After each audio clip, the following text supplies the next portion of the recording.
तो चाय पर चर्चा में आज सबसे पहले बात हम कोरोना की कर रहे थे, जिसका असर हमारे स्टूडियो में भी नजर आ रहा है, क्योंकि सोशल डिस्टेंसिंग का हम लोग भी ख्याल रख रहे हैं, आप भी रखिएगा। वैसे इसमें कोई शक नहीं है कि तीसरी लहर की आहट सुनाई दे रही है। लोगों की टेंशन जाहिर सी बात है कि बढ़ गई, लेकिन उम्मीद की एक किरण भी नजर आ रही है जो राहत देने वाली है। कोरोना के बढ़ते मामलों के बीच ओमिक्रॉन नई उम्मीद दे रहा है। जी हाँ, हम ऐसा इसलिए कह रहे हैं क्योंकि डेल्टा के मुकाबले ओमिक्रॉन के मरीजों में गंभीर लक्षण नहीं दिखाई दे रहे हैं। जी हाँ, नहीं दिखाई दे रहे हैं। ज्यादातर मरीजों को हॉस्पिटल जाने की भी जरूरत नहीं पड़ रही है। जो हॉस्पिटल गए भी हैं उन्हें क्रिटिकल केयर की भी जरूरत नहीं पड़ रही है। तो है ना ये राहत वाली खबर।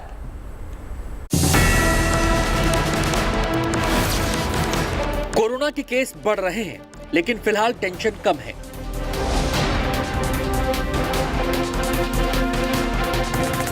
हजारों की संख्या में लोग पॉजिटिव हो रहे हैं, लेकिन अस्पतालों में मारामारी कम है।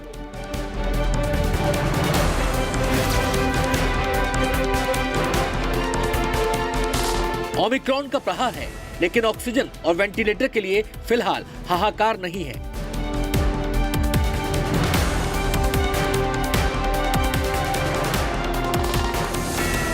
देश में 1800 से ज्यादा मामले ओमिक्रॉन वेरिएंट के सामने आ चुके हैं। सबसे ज्यादा केस महाराष्ट्र, दिल्ली और केरल में हैं। हालांकि राहत की बात यह है कि 1/3 से ज्यादा मरीज ठीक भी हो चुके हैं। दिल्ली की बात करें तो बीते 2 दिन के आंकड़े बताते हैं कि जितने मामले सामने आए उनमें से 84% मामले ओमिक्रॉन के हैं। ऐसे में ये माना जा रहा है कि ओमिक्रॉन वेरिएंट डेल्टा की जगह ले रहा है। 2 दिन का जो लास्ट 2 डेज का बता सकता हूँ, उनमें 84% जो पेशेंट थे वो ओमिक्रॉन के थे। 84%। अगर पूरे महीने का निकालते हैं तो फिर वो कम हो जाता है। पूरे महीने की जरूरत नहीं है, क्योंकि ट्रेंड ये आ रहा है कि अब जो केसेस आ रहे हैं वो ज्यादातर ओमिक्रॉन के हैं। मतलब अभी के समय में हम कह सकते हैं 100 में 84 केस ओमिक्रॉन। जी, 84% जो पेशेंट जो निकले वो ओमिक्रॉन के निकले। दिल्ली में मामले तेजी से बढ़े हैं और आंकड़ों को देखकर ऐसा लग रहा है कि ओमिक्रॉन वेरिएंट डेल्टा की जगह ले रहा है।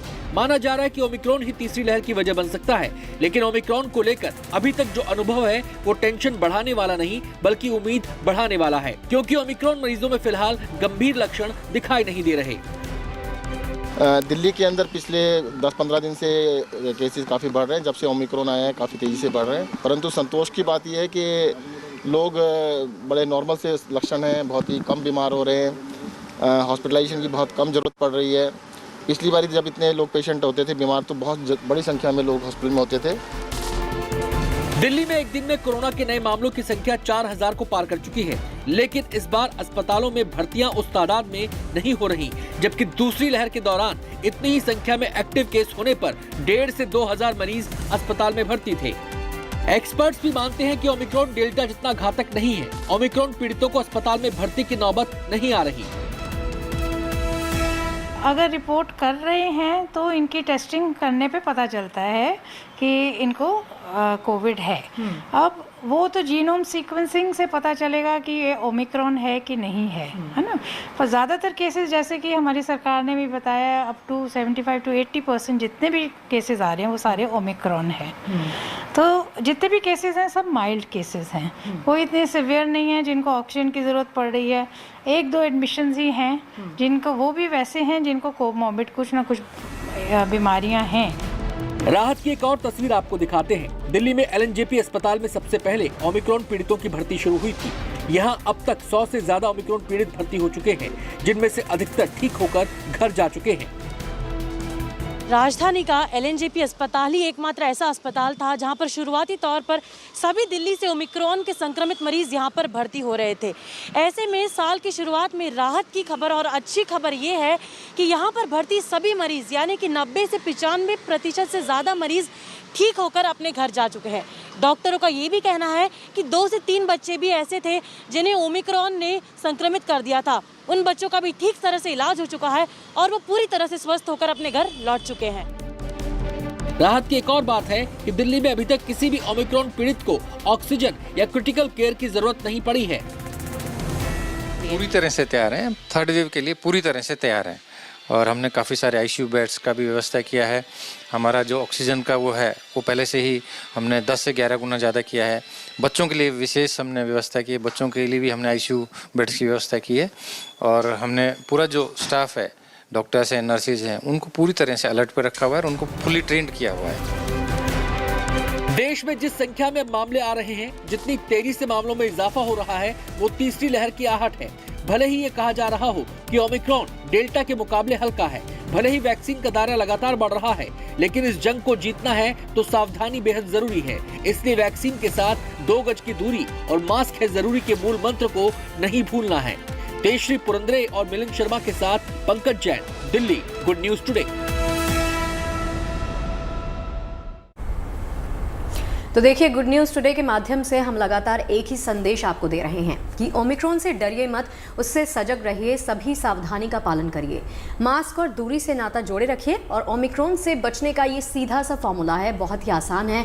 फिर भी कोई दिक्कत महसूस हो रही हो आपको तो घबराने की नवजोत कोई ज़रूरत नहीं। हाँ बिल्कुल, इसीलिए क्योंकि शगुफ्ता हमेशा आपको याद होगा कि पिछली बार लोगों ने पैनिक बहुत ज्यादा कर लिया था, इसीलिए बार बार ये बात कही जा रही है कि आप पैनिक नहीं कीजिए। ओमिक्रॉन के संक्रमण का टेस्ट करने के लिए फिलहाल आपको बता दें, अच्छी खबर है कि बाजार में एक नई किट आ गई है जो कुछ ही देर में ये आपको बता दे कि मरीज को ओमिक्रॉन का वेरिएंट है या फिर नहीं।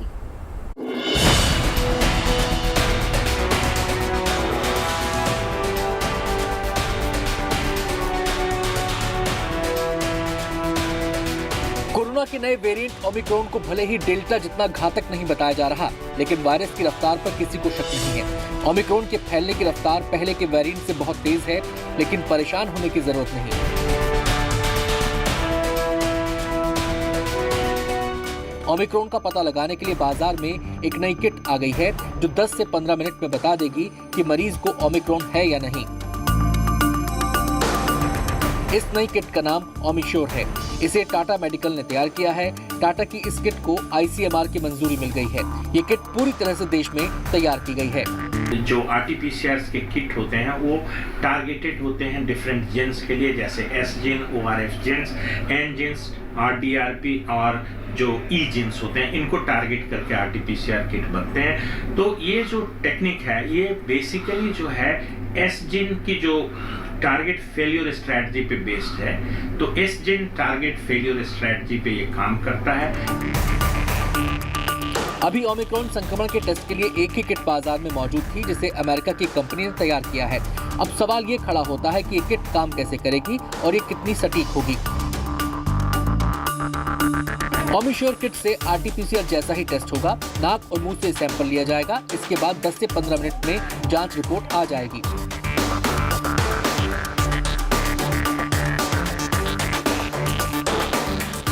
ओमिक्रॉन वेरिएंट की रफ्तार देखते हुए एक real time RT-PCR test kit की जरूरत महसूस की जा रही थी। उम्मीद है कि टाटा की ये किट इस कमी को जरूर पूरा करेगी।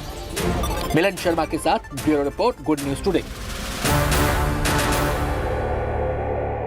कोरोना के खिलाफ जंग में वैक्सीन सबसे बड़ा हथियार है और भारत में लगातार इसका दायरा बढ़ता जा रहा है।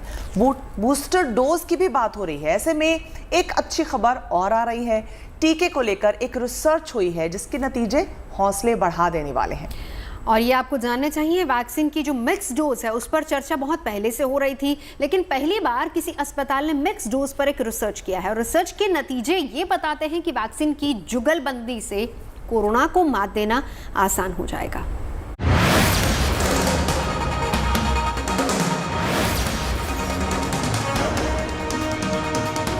दोहरे वैक्सीन की मार से दम तोड़ देगा कोरोना। वैक्सीन की जुगलबंदी पड़ेगी महामारी पर भारी।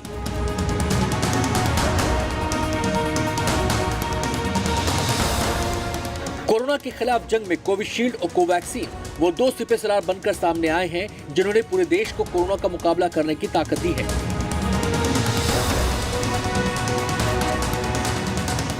सीरम इंस्टीट्यूट में बनी कोविशील्ड और भारत बायोटेक की कोवैक्सीन अलग अलग तकनीक पर विकसित हैं, लेकिन कोरोना वायरस का डटकर मुकाबला करने की काबिलियत दोनों में है। कोविशील्ड mRNA तकनीक से बनी है, जबकि कोवैक्सीन को डेड वायरस की मदद से विकसित किया गया है। देश को वैक्सीन का सुरक्षा कवच मुहैया कराने में सबसे बड़ा योगदान इन्हीं दोनों वैक्सीन का है, लेकिन अब इन दोनों वैक्सीन की जोड़ी ने एक और कमाल कर दिखाया है।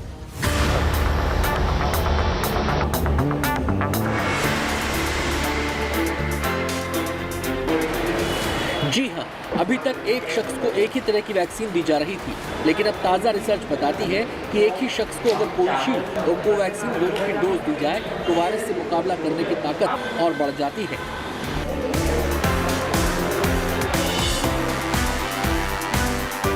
हैदराबाद के AIG अस्पताल ने एशियन हेल्थ केयर फाउंडेशन के साथ मिलकर वैक्सीन की जुगलबंदी पर एक रिसर्च की। इस रिसर्च में एक ही शख्स को तय अंतराल पर कोविशील्ड और कोवैक्सीन की डोज दी गई। रिसर्च के शुरुआती नतीजे सामने आए तो वैज्ञानिकों के चेहरे खिल उठे। वैज्ञानिकों ने पाया कि जिन लोगों को अलग अलग वैक्सीन की डोज दी गई थी, उनमें कोरोना का मुकाबला करने वाली एंटीबॉडी ज्यादा बनी थी। यही नहीं, खास बात यह भी थी कि अलग अलग वैक्सीन लेने वाले लोगों पर कोई साइड इफेक्ट नहीं दिखा। इस रिसर्च के लिए वैज्ञानिकों ने कुछ ऐसे लोगों को चुना जिन्हें पहले कोई वैक्सीन नहीं दी गई थी और न ही ये लोग कभी कोरोना से संक्रमित हुए थे। कोरोना के मोर्चे पर हिंदुस्तान पूरी ताकत से लड़ रहा है और एक के बाद एक ऐसे कदम उठाए जा रहे हैं जिससे वायरस का खात्मा हो सके। 15 से 18 साल के बच्चों के टीकाकरण के साथ एक अच्छी शुरुआत कल हो चुकी है। इस मुहिम को पहले ही दिन जबरदस्त रिस्पांस भी मिला है। अब एक और अच्छी शुरुआत हुई है ना शगुफ्ता? बिल्कुल सही कहा हमेशा। दरअसल देखिए, अब भारत बुजुर्गों को सुरक्षा की तीसरी डोज देने की दिशा में कदम आगे बढ़ाने जा रहा है, जिसकी शुरुआत हो चुकी है। तो चलिए समझते हैं सबसे पहले तो ये कि बुजुर्गों को टीके की क्या तैयारी है, वो कौन सी बातें हैं जिन्हें जानना आपके लिए बेहद लाजमी है।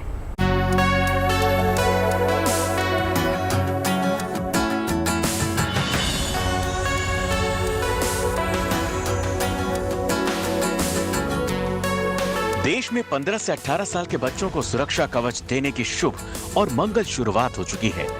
अब बारी health workers, front line worker के साथ साथ 60 साल से ऊपर के बीमार बुजुर्गों की है, जिन्हें वायरस के खिलाफ बूस्टर डोज दी जाएगी। तारीख तय है, 10 जनवरी से इस शुभ कार्यक्रम की भी शुभारंभ हो जाएगा।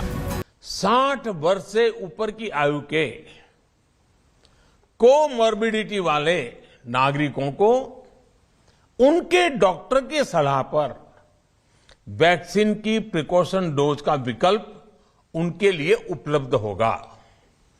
ये भी 10 जनवरी से प्रारंभ होगा। जैसे जैसे बूस्टर डोज की तारीख नजदीक आ रही है, वैसे वैसे इससे जुड़े कई भ्रम और सवाल भी सामने आ रहे हैं। इसलिए जरूरी है कि आपके पास सही और सटीक जानकारी हो, ताकि बूस्टर डोज वैक्सीनेशन में किसी भी तरह की रुकावट का सामना न करना पड़े। सबसे पहला सवाल है कि क्या बूस्टर डोज लेने के लिए डॉक्टर का सर्टिफिकेट दिखाना होगा? स्वास्थ्य मंत्रालय ने ऐलान किया है कि कोमॉर्बिडिटी वाले 60 साल से ज्यादा उम्र के लोगों को वैक्सीन लेने के पहले डॉक्टर का सर्टिफिकेट नहीं दिखाना होगा। हालांकि ये जरूर कहा गया है कि ऐसे लोगों को डोज लेने से पहले अपने डॉक्टर की सलाह जरूर लेनी चाहिए। अब सवाल नंबर 2, किन लोगों को लगेगी बूस्टर डोज? इसका जवाब है 3 करोड़ फ्रंट लाइन वर्कर्स और हेल्थ वर्कर्स को। इसके अलावा 60 साल के ऊपर के ऐसे बुजुर्ग जिन्हें कोई गंभीर बीमारी हो, वो भी डॉक्टर की सलाह पर बूस्टर डोज ले सकते हैं। अब आते हैं सवाल नंबर 3 पर। 60 साल के ऊपर वैक्सीन के लिए रजिस्ट्रेशन की प्रक्रिया क्या होगी? तो इसके लिए आपको नए सिरे से कोई रजिस्ट्रेशन करवाने की जरूरत नहीं है। जिस तरह आपने पहली और दूसरी डोज के दौरान रजिस्ट्रेशन करवाया था, वैसे ही बूस्टर डोज के लिए तीसरा विकल्प चुनना है। इसके अलावा आप वैक्सीनेशन सेंटर पर भी अपने दोनों डोज के सर्टिफिकेट दिखाकर बूस्टर डोज लगवा सकते हैं। सवाल नंबर 4, कितने अंतर से बूस्टर डोज लगाई जाएगी? बूस्टर डोज लगवाने के लिए जरूरी है कि दूसरी और तीसरी डोज के बीच 9 से 12 महीने का अंतर हो। उदाहरण के तौर पर 10 जनवरी से उन्हें ही तीसरी डोज लगाई जाएगी जो इस साल जनवरी से मार्च के बीच दूसरी डोज ले चुके हैं। अब सवाल नंबर 5, बिना किसी बीमारी वाले 60 साल से ज्यादा उम्र के बुजुर्ग क्या बूस्टर डोज लगवा सकते हैं? इसका जवाब है जी नहीं। 60 साल के ऊपर के सिर्फ उन्हीं बुजुर्गों को तीसरी डोज लगाने का विकल्प है जो 22 तरह की गंभीर बीमारी से जूझ रहे हैं। इन बीमारियों को सरकार ने कोमॉर्बिडिटी लिस्ट में शामिल किया है। सवाल नंबर 6, किन गंभीर बीमारियों को 60 के बुजुर्गों के लिए कोमॉर्बिडिटी लिस्ट में रखा गया है? भारत सरकार की कोमॉर्बिडिटी लिस्ट में 22 बीमारियां शामिल हैं, जिनकी पुष्टि आप अपने डॉक्टर से भी कर सकते हैं। डायबिटीज, किडनी की बीमारी या डायलिसिस, कार्डियोवैस्कुलर बीमारी, stem cell transplant, cancer, cirrhosis, sickle cell disease, steroid का लंबे समय तक इस्तेमाल, immunosuppressant drugs, muscular dystrophy, respiratory system पर एसिड अटैक, हाई सपोर्ट की जरूरत वाले विकलांग, मूक, बधिर, अंधापन जैसी विकलांगता के शिकार या सांस की गंभीर बीमारी के कारण 2 साल से अस्पताल में रह रहे हों। और सबसे आखिर में सवाल नंबर 7 कि क्या सभी बुजुर्गों को बूस्टर डोज लगाना अनिवार्य है? इसका जवाब है नहीं। लेकिन दुनिया भर के वैज्ञानिक ये साफ कर चुके हैं कि इम्यूनिटी को बढ़ाने के लिए बूस्टर डोज जरूरी है। उम्मीद है कि इन सवालों और उनके जवाब से तमाम वो भ्रम और आशंकाएं दूर हुई होंगी जो अब तक आप सभी के मन में उठ रही होंगी। Bureau report, good news today.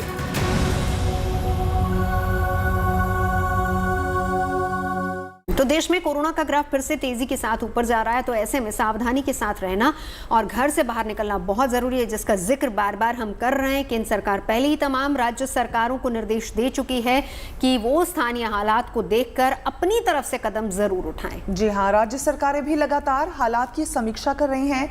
हर वो कदम उठाए जा रहे हैं जो वायरस के फैलाव को रोकने में कारगर साबित हो सकते हैं। इसी कड़ी में दिल्ली सरकार ने राजधानी में वीकेंड कर्फ्यू का ऐलान कर दिया, जिसकी हम बात कर रहे थे।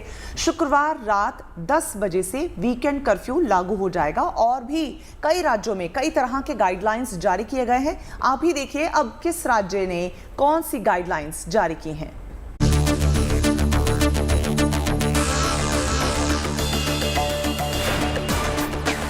हिंदुस्तान में दूसरी लहर से लोग अभी उबरे भी नहीं थे और तीसरी लहर ने दस्तक दे दी। नतीजा यह है कि राज्य सरकारों ने सख्ती बढ़ा दी है। कई तरह की पाबंदियां लगा दी गई हैं। बढ़ते केस के साथ गाइडलाइंस में लगातार बदलाव किया जा रहा है। ऐसे में जानना जरूरी है किन किन राज्यों ने क्या क्या पाबंदियां लगा रखी हैं।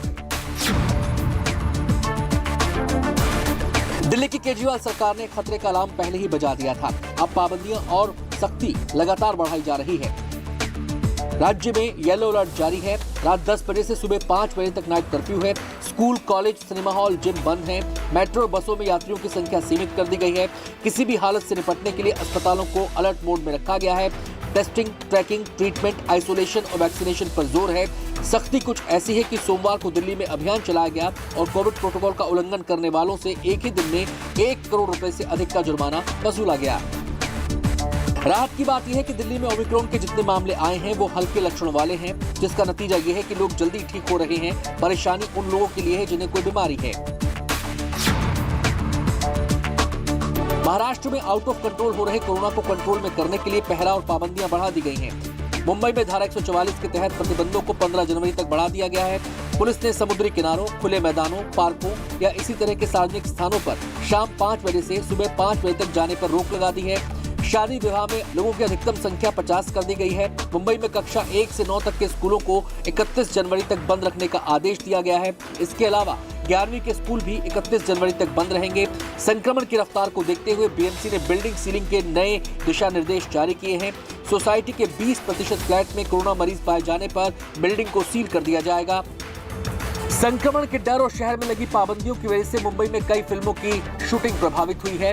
जनवरी फरवरी के कई प्रोजेक्ट्स टल गए हैं। दिल्ली और मुंबई के अलावा देश के दूसरे राज्यों में भी सख्ती बढ़ा दी गई है। झारखंड में सभी शिक्षण संस्थानों को 15 जनवरी तक बंद कर दिया गया है।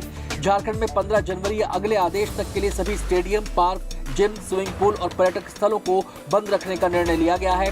गोवा में भी ओमिक्रॉन के बढ़ते मामलों के कारण स्कूलों और कॉलेजों को 26 जनवरी 2022 तक बंद कर दिया गया है। राजस्थान में विवाह समारोह में अब 100 लोग ही शामिल हो सकेंगे। अंतिम संस्कार में 20 लोग से ज्यादा लोग शामिल नहीं हो सकेंगे। सभा, रैली, धरना, प्रदर्शन, जुलूस, मेले में भी 100 लोगों की अनुमति होगी। पूरे राजस्थान में रात 11 से सुबह 5 बजे तक नाइट कर्फ्यू रहेगा। हरियाणा में दाह संस्कार 50 और विवाह समारोह में 100 लोगों से ज्यादा भाग नहीं ले सकेंगे। राज्य में रात 11 बजे से सुबह 5 बजे तक नाइट कर्फ्यू रहेगा। प्रदेश में नो मास्क नो सर्विस का सख्ती से पालन किया जाएगा। पश्चिम बंगाल में 15 जनवरी तक के लिए स्कूल और कॉलेज, विश्वविद्यालय बंद किए जा चुके हैं। सरकारी दफ्तरों में एक बार में सिर्फ 50% कर्मचारियों को आने की अनुमति है।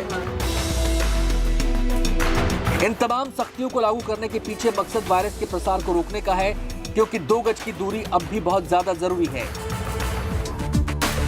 Bureau report, good news today. तो चाय पर चर्चा में हम रुकेंगे पोहा प्लस चाय के छोटे से ब्रेक के लिए। आगे आपको दिखाएंगे बड़े शहरों में सड़कों पर प्रदूषण से निपटने के लिए क्या तैयारी की जा रही है। देखते रहिए गुड न्यूज़ टुडे।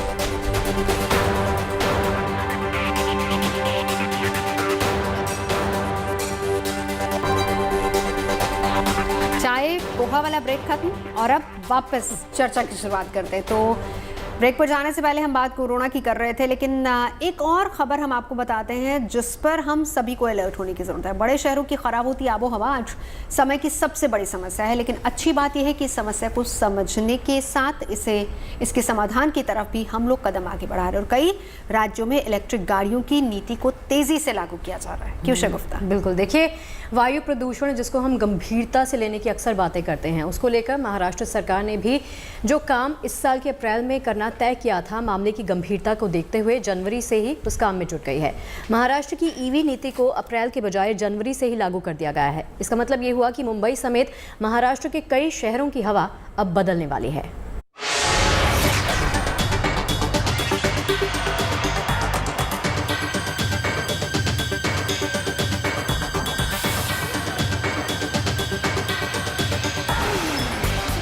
वायु प्रदूषण आज हर शहर की सबसे बड़ी समस्या है। दिल्ली और मुंबई जैसे शहर की हवा तो अब सांस लेने लायक रही ही नहीं। इस समस्या का फिलहाल एक ही इलाज है, इलेक्ट्रिक गाड़ियां।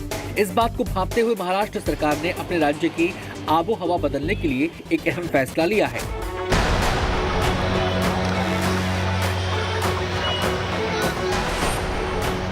महाराष्ट्र सरकार ने ईवी नीति को 1 जनवरी 2022 से ही लागू कर दिया है। पहले ये नीति 1 अप्रैल 2022 से लागू होने वाली थी। अब सरकारी विभागों में इलेक्ट्रिक गाड़ियों की ही खरीदारी होगी। लक्ष्य ये है कि 2025 तक राज्य परिवहन की 15% बसें इलेक्ट्रिक हो जाएं। इस पॉलिसी को जुलाई 2021 में ही पेश किया गया था, जो इस साल अप्रैल से लागू होने वाली थी, लेकिन महाराष्ट्र के पर्यावरण मंत्री आदित्य ठाकरे ने जनवरी से ही लागू कर दिया।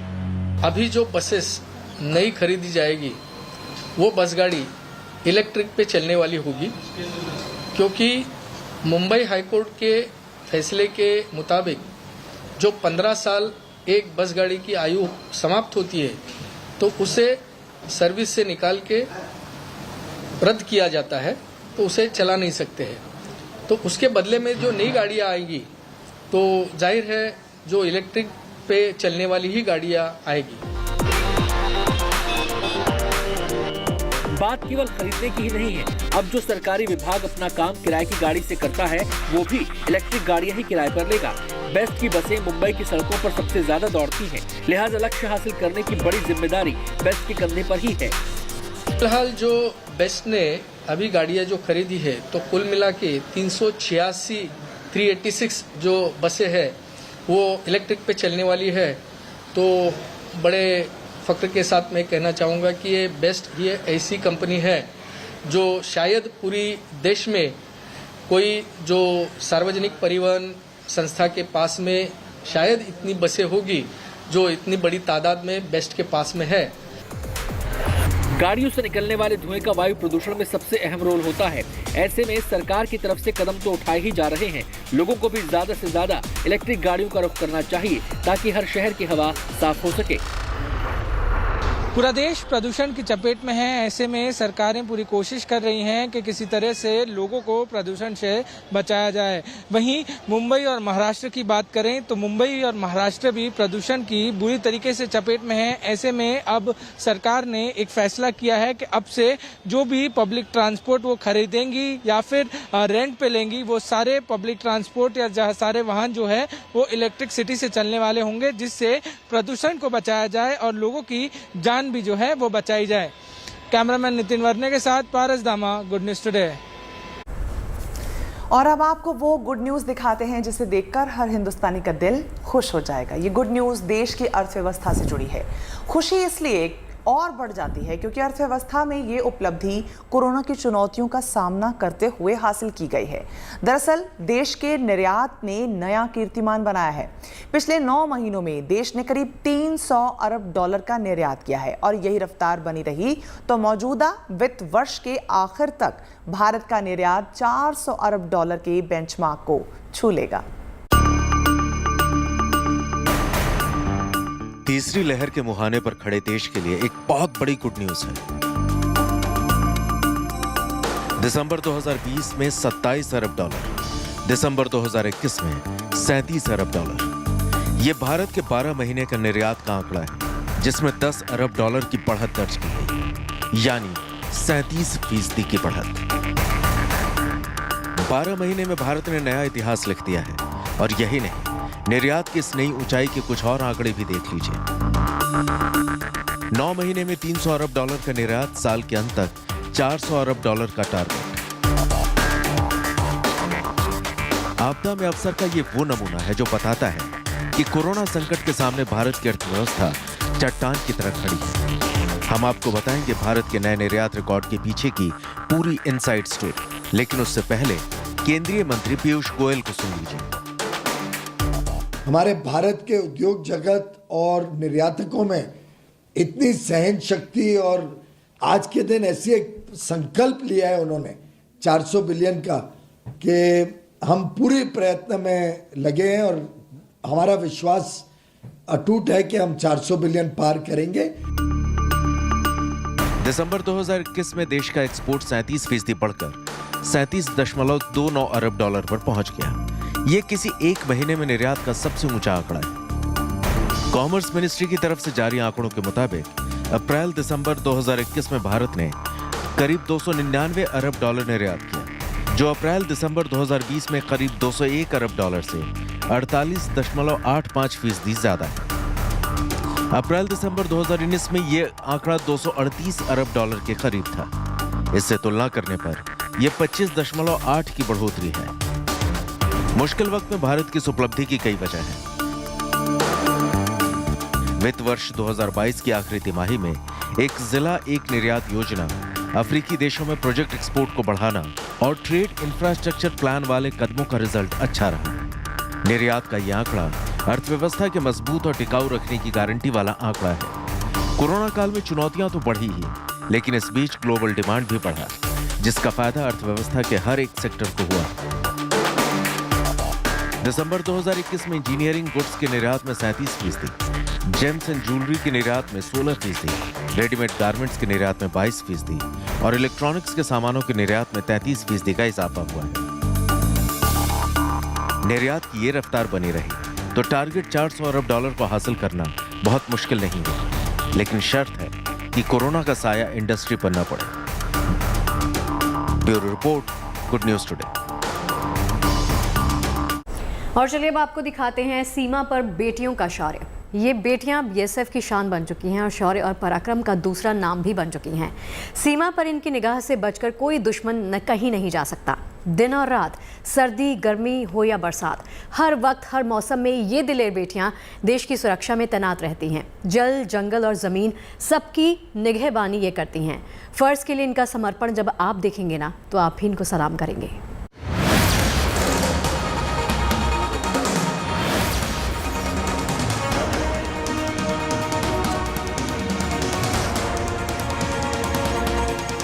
सरहद पर ये बेटियां पराक्रम और शौर्य का दूसरा नाम है।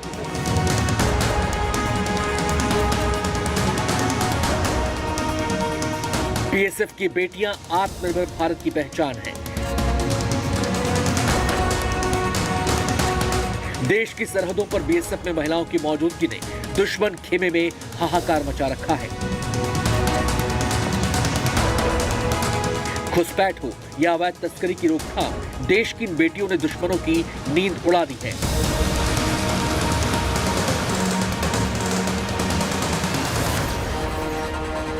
हाथों में हथियार लिए सरहदों पर कदमताल करती बीएसएफ की महिला शाखा उन योद्धाओं में से है जो अपनी आखिरी सांस तक अपने कर्तव्य का पालन करने से नहीं चूकती। मिसप्रिंट लोगों को हम जिस इलाके में डिप्लॉय किए जाते हैं, उस हिसाब से पहले हम बाकी मतलब इलीगल एक्टिविटी को जांचते हैं। पहले जो मतलब केसेस हुए होते हैं उनका रिसर्च करते हैं, फिर हम उस हिसाब से हमें डोमिनेट किया जाता है। डे डोमिनेट में, night dominate, ambush patrolling, vehicle patrolling, night patrolling सारी की जाती है। फिर उनके जरिए हम अम्बुश के जरिए इलीगल एक्टिविटी लोगों को पकड़ते हैं। सर प्रॉब्लम तो ऐसी कुछ नहीं है, हमें सारी प्रॉब्लम से निपटने के लिए प्रशिक्षण दिया जाता है। हम हर तरह की चुनौती का सामना करने के लिए बिल्कुल तैयार हैं। सबसे तेज, शक्तिशाली और सतर्क होने के साथ साथ सीमा पर तैनात महिला शाखा दुश्मनों के होश उड़ा देती है। अपने परिवार से दूर भारत माता की ये रखवालियां जब अपने लक्ष्य की तरफ बढ़ती हैं तो कोई भी विपत्ति इनके सामने टिक नहीं पाती। घर का याद आता है, लेकिन घर से पहले देश है, और अगर देश सुरक्षित है तो गांव सुरक्षित है, और गांव सुरक्षित है तो मेरा घर भी सुरक्षित है। ज्यादातर लोग ये मानते हैं कि बीएसएफ के संचालन में पुरुषों की भूमिका अहम है, लेकिन सच ये है कि महिलाएं भी यहाँ पुरुषों के साथ कंधे से कंधा मिलाकर दुश्मनों पर कड़ी नजर रखे हुए हैं।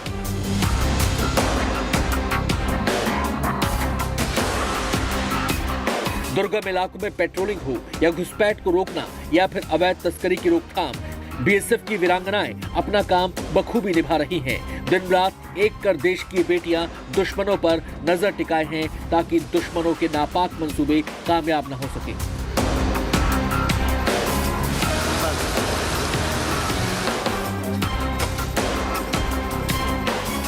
बीएसएफ की महिला शाखा मौजूदा वक्त में दुश्मनों के लिए बड़ी चुनौती है और देश की सही मायनों में शक्ति है। इसलिए देश को इन पर गर्व है और देश इनको सलाम करता है। Dilip Kumar Singh, Silchar, good news today. और अब एक अच्छी खबर बोकारो से, जहां के 2 बच्चों ने देश का नाम रोशन किया है और अपना सपना साकार किया है, जिसके बदले उनके शहर ने उनका सम्मान किया।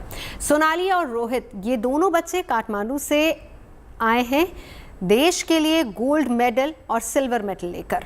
सोनाली ने जहां साउथ एशियन रस्सी कूद प्रतियोगिता में देश को 2 गोल्ड मेडल जितवाए हैं, वहीं रोहित ने 1 गोल्ड और 1 सिल्वर मेडल हासिल कर देश का नाम रोशन किया।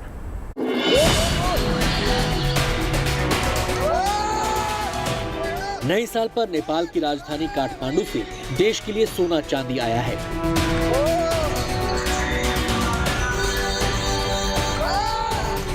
नहीं, सोने और चांदी का तोहफा नेपाल ने नहीं दिया है, बल्कि इसे देश के लिए जीत कर लाई हैं 2 किशोर प्रतिभाएं।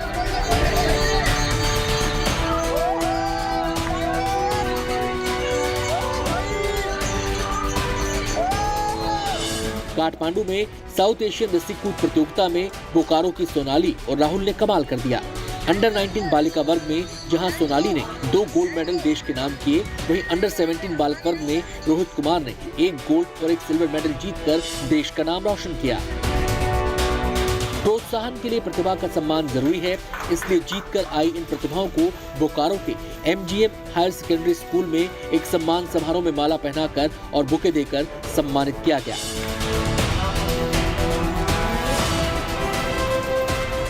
हिंदुस्तान के लिए सोनाराई सोनाली सोरेन अपने प्रदर्शन से खुश हैं। टीम, टीचर्स और पेरेंट्स के सहयोग के लिए आभारी हैं और बताती हैं कि ये सफलता सपने के सच होने जैसी है। वहीं रोहित भी सोना पाकर खुश तो हैं, लेकिन सपना उनका भी 2 गोल्ड मेडल का था। उस टाइम तो बस एक ही चीज़ याद आ रही थी कि ये जो एक एरिना मिला है मुझे, तो यही एक मौका है मेरा कि मैं खुद को प्रूफ कर पाऊँ कि हाँ, एक लड़की होने के नाते मैं कुछ कर सकती हूँ इंडिया के लिए, खुद के लिए।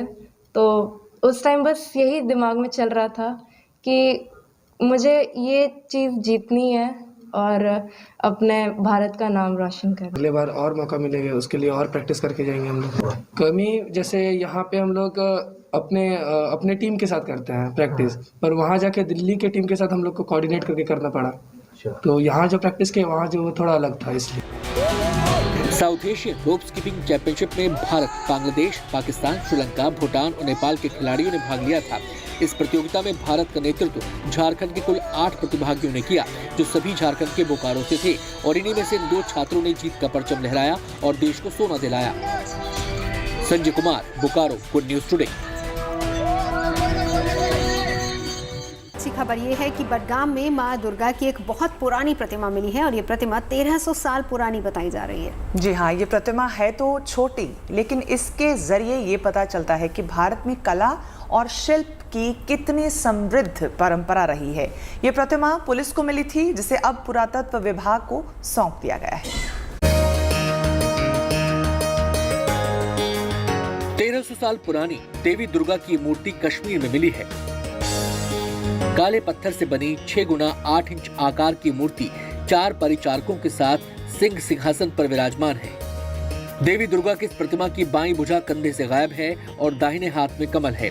विशेषज्ञों के मुताबिक जांच में पता चला है कि देवी दुर्गा की मूर्ति 7वीं-8वीं सदी की है, यानी करीब 1300 साल पुरानी। विशेषज्ञों का कहना है कि मूर्ति पर गांधार कला का प्रभाव है। अभी हमें ये रिकवरी हुई है, ये एक जो है वाजिब, इससे हमें पता चलता है कि कितनी अहम और क्राफ्ट्स में कितनी भूमिका रहती थी कश्मीरी जो क्राफ्ट्समैन थे उनकी। तो ये जो इसका जो ये है मिनिएचर है, ये स्कल्पचर, इसका ज़्यादा जो लेंथ है वो 12 सेंटीमीटर है और जो विड्थ है उसकी 7 सेंटीमीटर है। ब्लैक से इसमें है, स्टोन में है ये।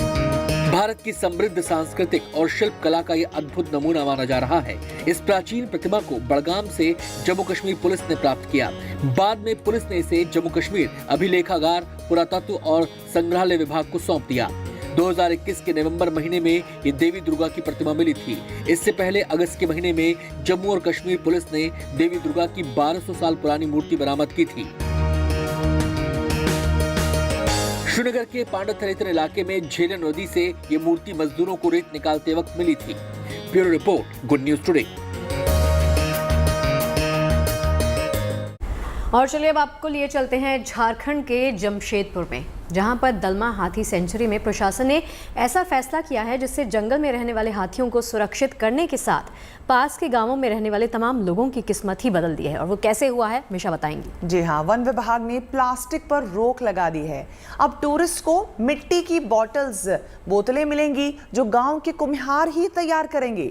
केवल बोतल ही नहीं, बांस के सामान बनाने वाले ग्रामीणों को भी अपना हुनर दिखाने का मौका दिया गया है।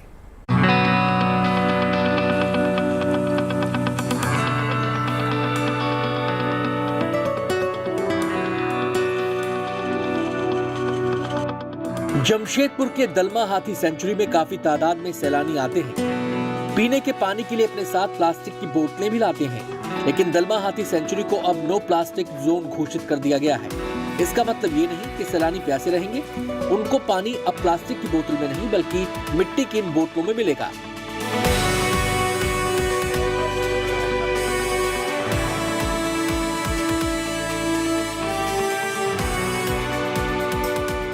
प्लास्टिक बैन करने के बाद वन विभाग ने पहल करते हुए पर्यटकों को मिट्टी की बोतल देने का फैसला किया और बोतल बनाने का ऑर्डर मिला पास के गांव जामडीह में रहने वाले कुम्हारों को। फिलहाल 3000 बोतल बनाने का काम दिया गया है। गांव बैठे रोजगार मिलने से कुम्हार बेहद खुश हैं।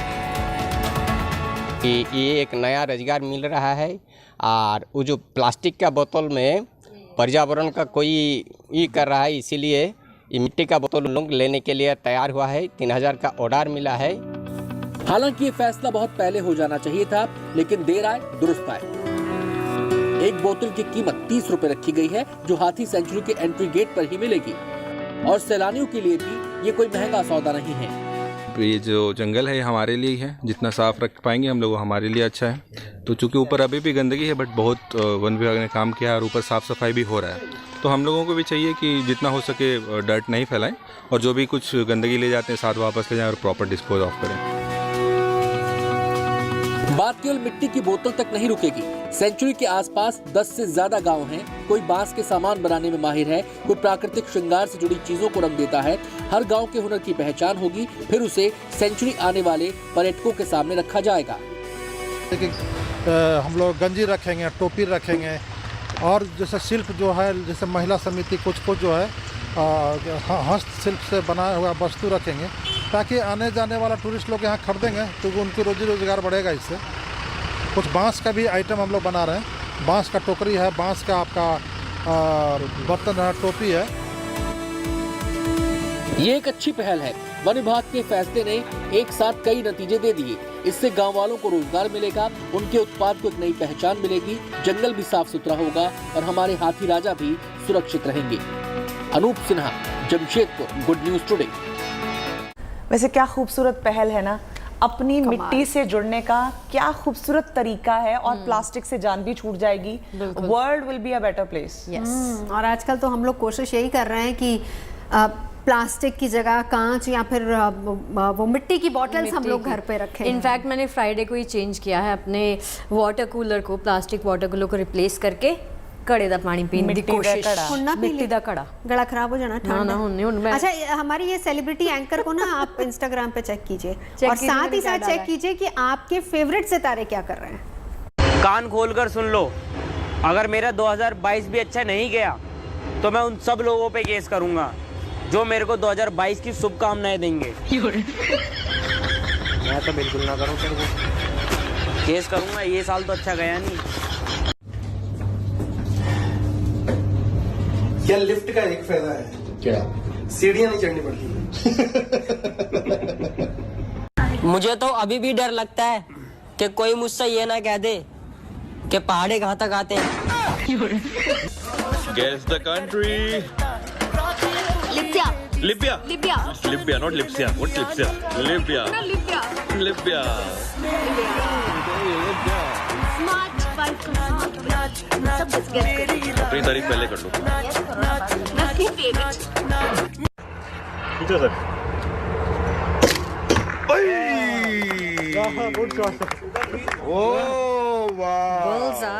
इतना करेक्ट निशाना बैठेगा ये तो मैंने भी नहीं सोचा था। ये दो किस लग। As soon as I get to work, I hide. But why? Because good employees are hard to find.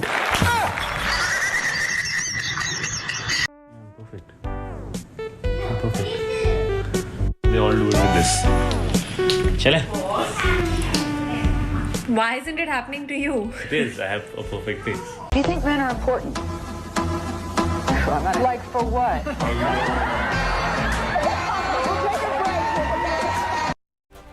तो चलिए वक्त हो गया आपसे विदा लेने का, आपसे इजाजत लेने का, लेकिन आप अपना बहुत बहुत बहुत ख्याल रखिएगा। मास्क और सोशल डिस्टेंसिंग जैसी छोटी छोटी चीजें हैं जो हमें फॉलो करनी है। ये तो मिशा का सुना आपने, अब आपको एक और चीज़ बता देती हूँ। वैक्सीन की एक डोज भी आपको सुरक्षा कवच दे सकती है, तो खुद को और बच्चों को वैक्सीन का कवच जरूर लगवाएं। और मैं सिर्फ यही कहूँगी, मिशा और शगुफ्ता दोनों की बात मान लीजिए। चाय पर चर्चा में अभी के लिए इतना ही। स्टे पॉजिटिव, कल मुलाकात होगी।